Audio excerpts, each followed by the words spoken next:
ওইদিকে চীন এবং পাকিস্তান, এই দুই দেশের সঙ্গে ভারতের বৈরিতা চলছে। বাংলাদেশকে সিদ্ধান্ত নিতে হবে তারা ভারতের পক্ষে অবস্থান নেবে নাকি চীন এবং পাকিস্তানের নৈতিক পক্ষ নেবে। কেন বলছি?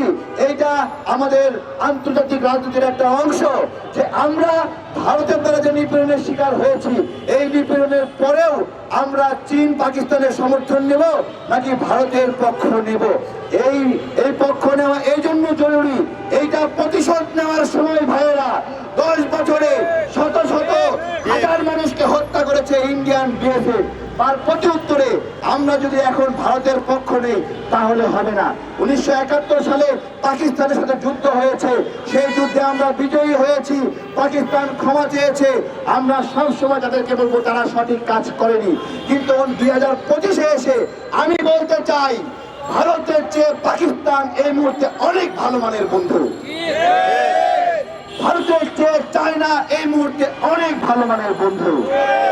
এই বন্ধুত্বকে গ্রহণ করে ভারতীয় আগ্রাসনকে রুখে দিতে হবে।